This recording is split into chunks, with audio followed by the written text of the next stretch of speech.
Alright guys, we got another one for you. This is a John Deere 750C with that's the LGP or whatever. The AC is having a problem, and another tech, I got handed this job. Another tech replaced the compressor, the lines, the condenser, and the dryer.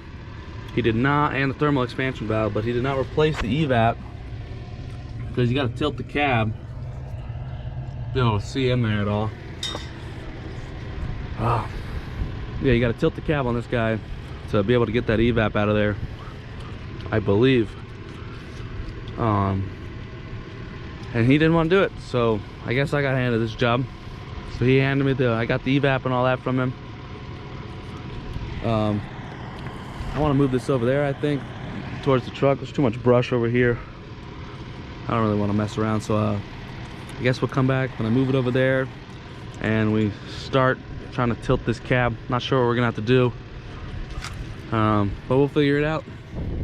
All right, we're back on the dozer. It's been a few days because there's some family issues and then some other stuff popped up. Looks like we had a leak on this filter housing up top, maybe. I don't know what that little screw or bolt is or wire or whatever that is, but so the cab wasn't too hard to tilt.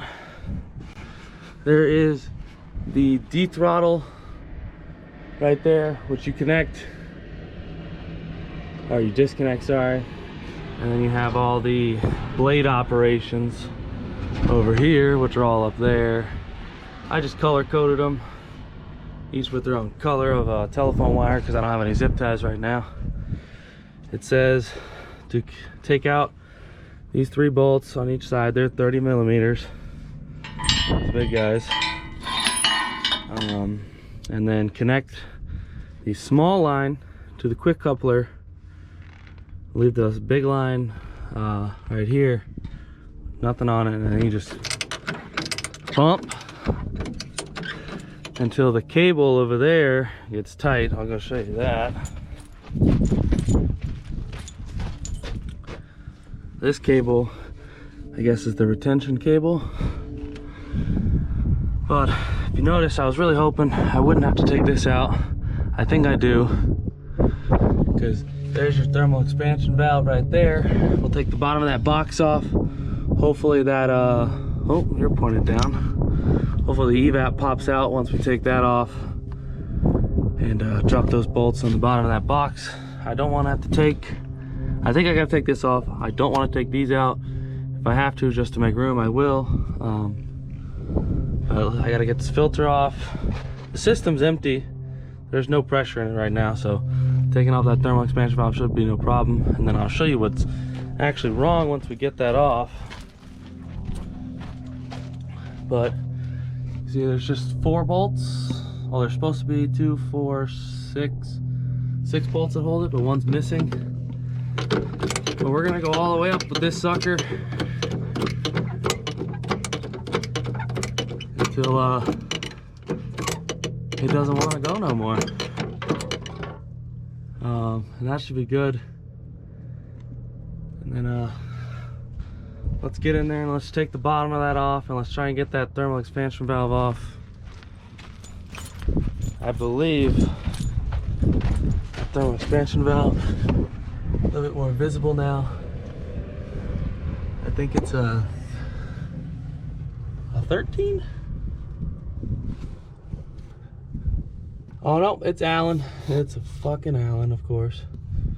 Okay, so we'll get that, and it looks like that plate's holding the actual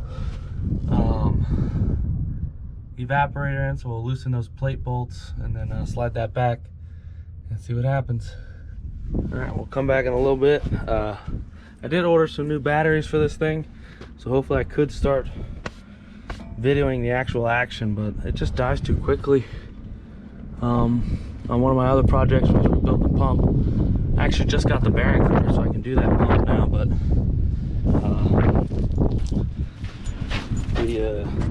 alright, so as you can see, we got it out. That little broken guy is a temperature sensor. It's right here, it just broke off. I'm I'm gonna try and heat shrink that back together and hope it works. I don't think it will though. This wasn't an incredible amount of work to get this up, especially if I don't have to drain the AC system. I can replace that little sensor. It just goes to that switch right over there. But getting this thing off was a little bit tricky because everything was stuck together. So this was on the front, the back side. This is on the front side. It doesn't let it slip out. It like grabs it just perfectly. So, and then this was sort of like that around the metal piece over there. So you had to slide this down and out, and this just came out with the evap. It's got a kind of interesting design.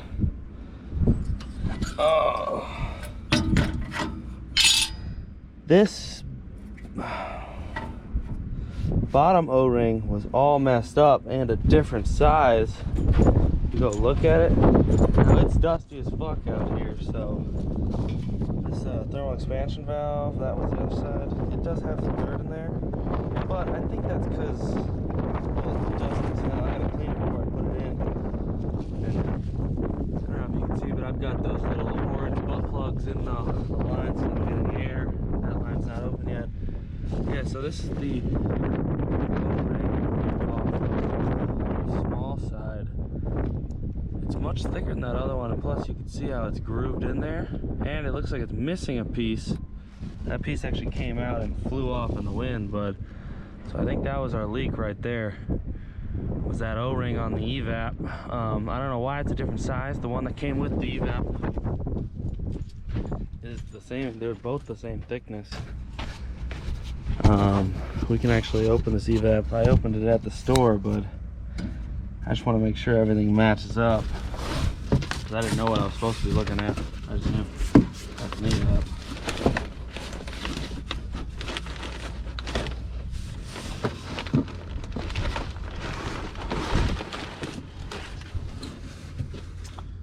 So these fins are a little messed up right off top, but that's it. I 100% do not think they gave me any O-rings with it. I don't assume they would. Why would John Deere ever do anything like that? So I got an O-ring kit. But this looks just like it, and then hopefully that's a nice no sealing surface. Damn, that was on there.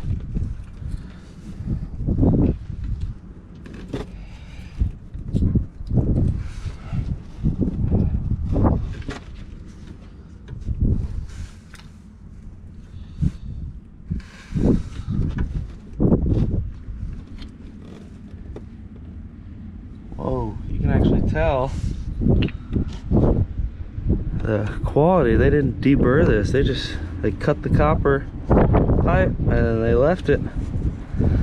This other one, it looks smooth, like they actually deburred it, but this one is rough. Like my nail's getting caught up in there on some of those little grooves right there.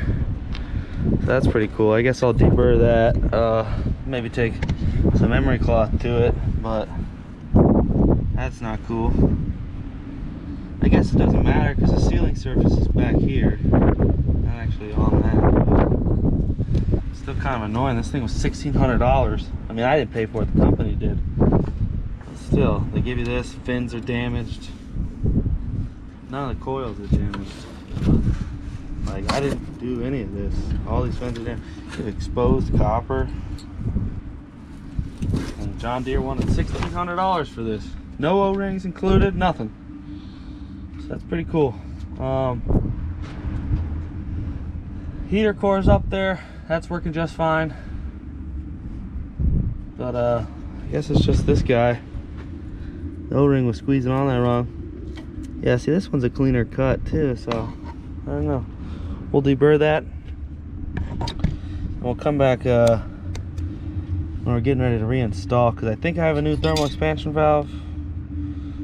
I got some flush and some pag oil. I need to put, they said 2 ounces goes in the evap to start off with, and then I'm gonna put, when when I charge it, it takes 5 pounds, they said, or 5.5. I got an email with the specifications, but 2 ounces go in there. I'm gonna put an ounce in when I start charging it for the compressor, and then I think that's all the oil I'm gonna put in, because it should still have all the oil in the system besides that, the 2 ounces I just took out. And then it takes 5 pounds of R134A. That's a lot. That's probably the most I've put in a machine. I've seen some other pieces of equipment that take like 3.5 pounds or 4 pounds. I've seen one that takes 4 pounds, but never 5 pounds, so that's gonna take a while to charge. But I guess for right now, I need to deburr that, clean that up, get it reinstalled, get the new thermal expansion valve, all the O-rings out, and yeah, go from there, I guess. I think the O-rings. Yeah, I bought the John Deere RDO equipment, the biggest ripoff ever. This was $80. And it's cool because it comes with straighter valves, but this doesn't fit any of the equipment I've worked on that's John Deere. They've all got this different style of straighter valve. I can go over there and show you, but yeah, I just got to match up some O-rings, get them installed, and then we'll come back, I guess, when we got it back together, or we're going back together. I might see if I can get it charged up enough to let you guys see that. I'm gonna change this filter. I believe it's I got up there and I was looking at it, so I cleaned this off. My rag is on the other side, but so I cleaned this off of fluid and it just comes right back. So I'm gonna take this wire off and see if there's an O-ring under this nut. I don't know what this is. But we'll check it out, we'll clean it up and replace that filter, because I got it. That one's the same filter. I replaced that one because that's back from 2020. This one is also 2020 and it's currently 2023. And then this was that temperature sensor I was talking about. It just comes over here to this switch. I don't have any of this fucking 16th or 32nd. So I'm gonna try and, oh man, there's a hole down there too. It appears to just be like a little temperature thing probe, because they had it shoved in the coil and the evap, so it's just checking the temperature. 2 different blower motors, so that's kind of interesting. But there's that linkage we disconnected. You see on my little telephone wire telling me what color it is or where it goes. Not exactly sure what that is, but yeah, let's get this going back together, because it's gonna have to go in a vacuum for a while. I gotta get these O-rings so I can compare. I got the O-rings from the other side. I gotta replace the dryer, because anytime I open the system, I like to replace the dryer, so I got that too. Actually, this is not even open all the way. It can still go some more. Here's that throttle linkage I was talking about. It goes right there, or the D throttle, or whatever the fuck. And then, so these guys, they just pull up and pop off. This should be all the linkage for your blade, if I remember right, because the drive is on the left and the blade's on the right. But yeah, I guess we'll come back in a little bit. All right, so we got it in. I stuck that probe in there just for right now. The problem I'm running into is that, so these lines have a lip, right? The O-ring sits right there and it squishes it. I don't know if I'll be able to get you guys back there.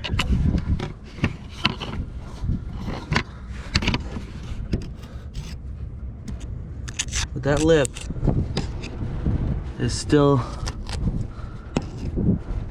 kind of exposed on this bottom one. So the O-ring, it's got to be pinching, but the top one's not. The bottom one is still slightly there. And I undid it and redid it, and it actually the bottom line doesn't stick out just quite as far as the top line. So the top line's fully seated, and the bottom line, I guess, is trying to pull on this, but it's not like allowing it. Plus there's this huge gap.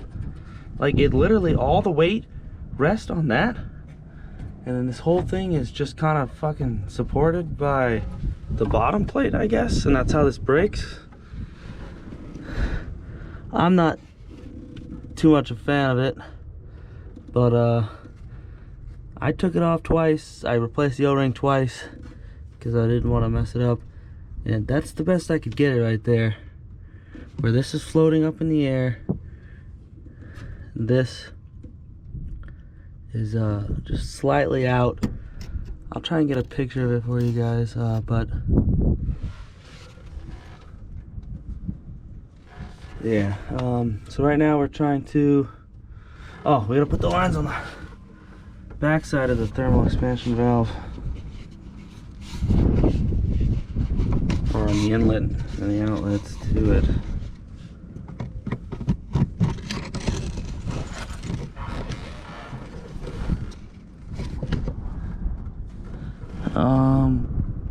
You guys can kind of see, but I should be this one and this one.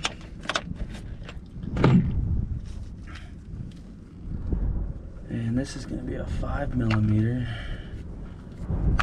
I know that.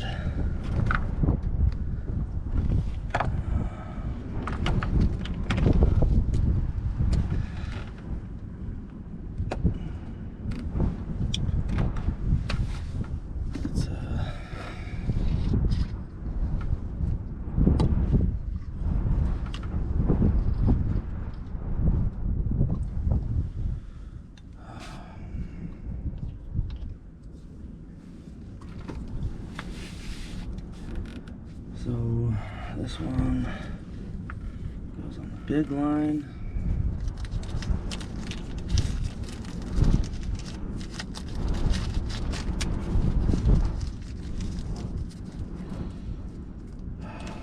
Tiny ass little bags.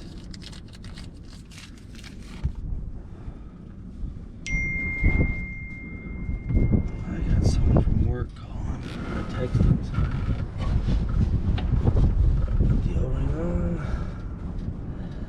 Put that back on. Now we got the little guys, which they sent me with 3, but there's only 1. I guess I ordered the O-rings or no, they sent me with O-rings, but I had it in a different bag. It was with the dryer.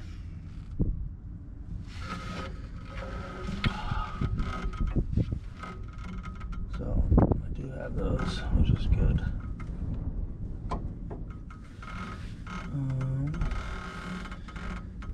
If I remember right, actually, it's only going to go one way. The low pressure line, this line, has to go boop, like that. And I'm not going to be able to get you guys in here for that. Maybe I can get you in over here.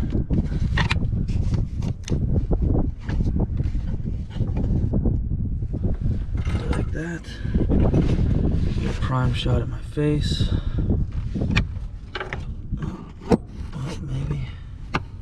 The line was holding you guys up.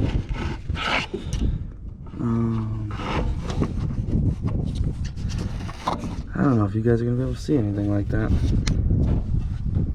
Well, maybe. Alright, so big line goes on top, little line goes on the bottom. We'll put the little line in there. Take our little plug. Got the big line. Oh, O-ring popped off.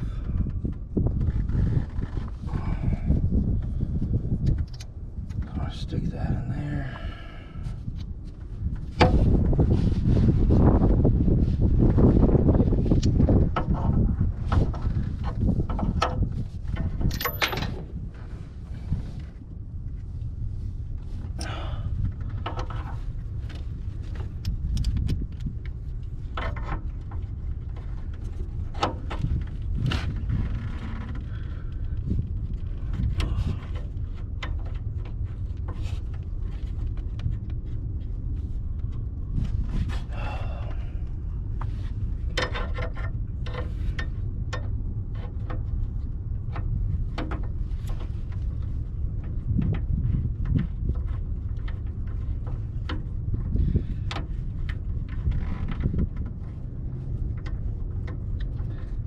Alright, so we're squishing the O-rings evenly, which is good.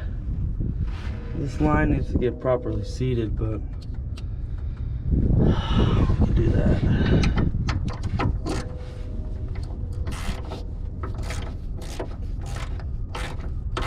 Now we're not torquing this down to fucking Jesus tight. We're just getting a good seat and just a little bit more like that, and that's, we're gonna call that good. So okay, something's going on.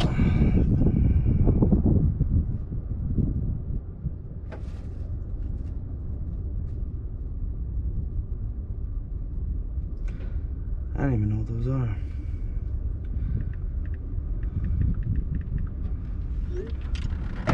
We got a new guy and he doesn't exactly know where to get parts from, and he just sent me some pictures of some random ass shit. A little bit of a classic, actually, around here.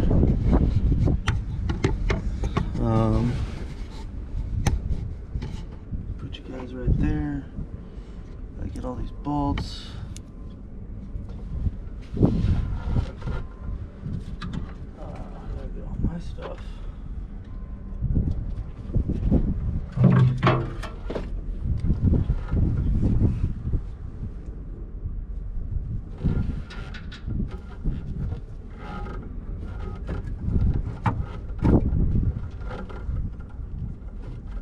I think that's about right.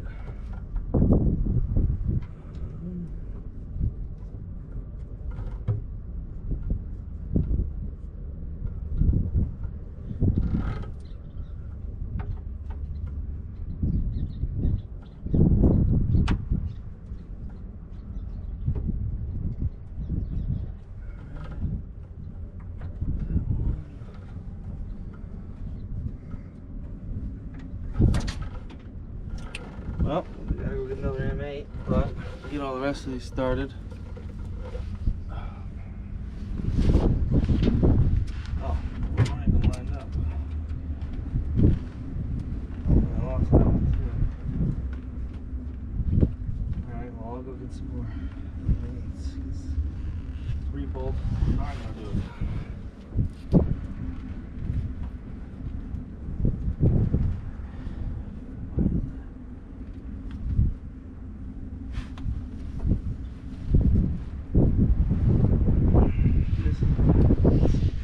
This is a fucking shit designed by Deere.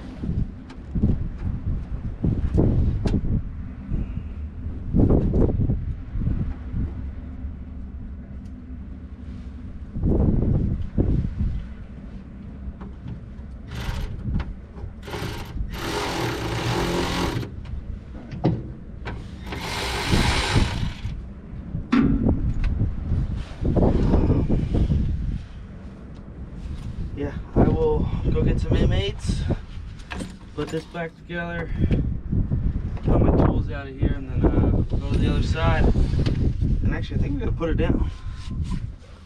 I ended up getting this. This was just a Boss O-ring under there. I replaced it, and it's not leaking anymore. So we're gonna get this filter in a second before we put it back down.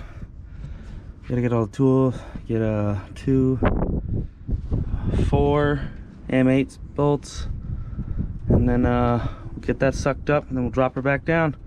We gotta put a vacuum on it, make sure it holds. Oh shit, we gotta place the dryer still. So I guess we can come back for that. That was pretty simple. I'll show that just for a little bit. I'm not gonna show doing that. But yeah, this evaporator, I don't think it's a good design. This is hitting on it, I just saw.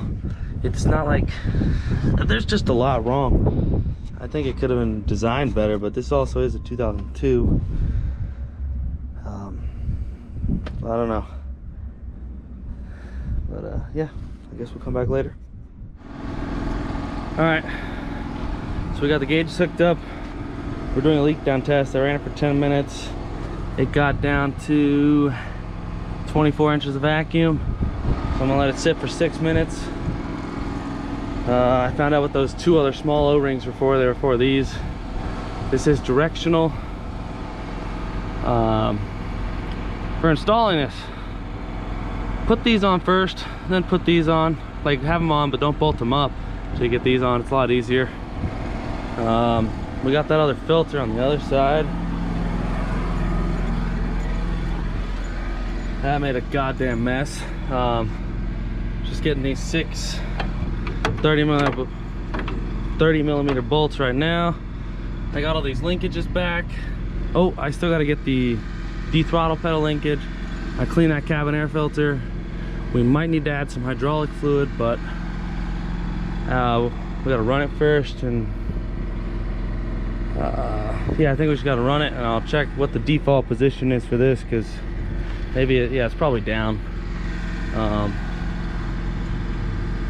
We got to run it. Transmission fluid seems to be okay. Hydraulic oil is sort of at the bottom, but we'll check it once we run it some. We're gonna get this back together to make sure that passes the leak test. Put it on a vacuum for 45 minutes. Charge it up with whichever we can get while it's off. We'll start it and suck up the rest up to 5 pounds. Probably just over, probably like 5.1 or 0.5 or some shit. But I guess we'll come back in a little bit. All right, so we ran it for 45 minutes. Hell, vacuum still holding. We got all that put away. We got the tank out. We got the oil on there, and it is zeroed out currently and open. I already purged the air out. I got a tiny bit of oil here, which means this one is ready to go. So if I put this, oh, I don't need that cap back. I'm going to turn that one open. We're gonna see how much she sucks down, how quickly. Oh, well, it doesn't matter how quickly. We're looking for 5 pounds. It'll probably suck down maybe 2 right now, but we'll start it. Once it stops sucking, we'll close that back off, start it up, open it back up, and it'll suck the rest, and then we'll close it around 5.1 pounds, because we got to account for this line and the blue line. I always charge to the low side, at least on gauges. The machine at the shop, it charges through the high side, which is kind of weird, but on gauges I charge to the low side. Oh yeah, 2 pounds. It's already there. Look at that. It's flying. All right. I almost didn't believe it when they said it was a 5 pound system, but we're gonna have to make sure. Key on. I gotta get the old John Deere key out because they never leave it for me. This little chingus.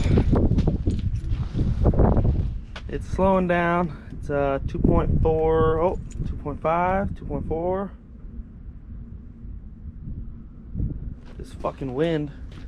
I was gonna rebuild that pump from the DC-47 BR, but it's too windy. I don't want to even risk getting any dirt in there, so I'm gonna, one of our yards has an office area. I'll go in and build it and get it all dirty, blame it on somebody else, you know, the usual. So 2.68. all right, I gotta let it equalize for a second, and once it does, I'll close that off, start it up, open it back up with AC on high.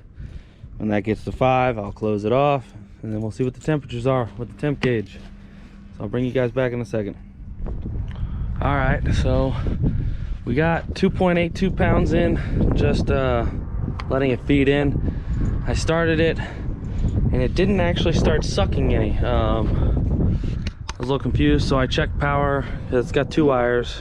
It just goes to the magnet on the clutch. They were not hot, so I checked the fuses. I found 4 bad fuses, replaced them all. None of those did anything. That wires are still hot, or dead.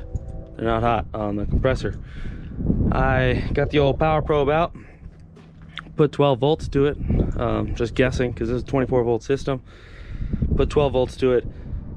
It kicked on. It sucked up 5.08 is what we ended up with. It was blowing out 50 degrees or like 49-ish in the cab, but only with the power probe on.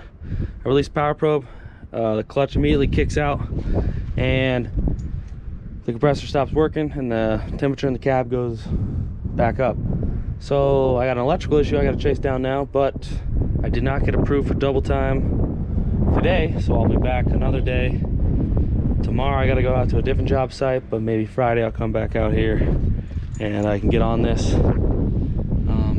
I should have started on this, I guess, but I spent some time on that digger over there, and then I looked at that backhoe just real quick to get some filter numbers for them. They're complaining about low power, but I'm pretty sure it's just an air filter, and I'm going to do the fuel filters as well. Yeah, I wasn't getting 12 volts to that. I replaced those fuses. I guess I'm going to get some diagrams from Deere on where that line, like where it goes to, if it goes to those switches or if it comes over here to the fuse panel. But yeah, we'll get that. We'll get a little bit more literature on this, and then we'll come back out and see if we can get 12 volts on there, because it's blowing cold. It's just you got to hold power to it, which is unfortunate. So I guess we'll be back later. I might do that pump, so you guys might see that first, but really just depends when I get some time, because it got me running around right now. So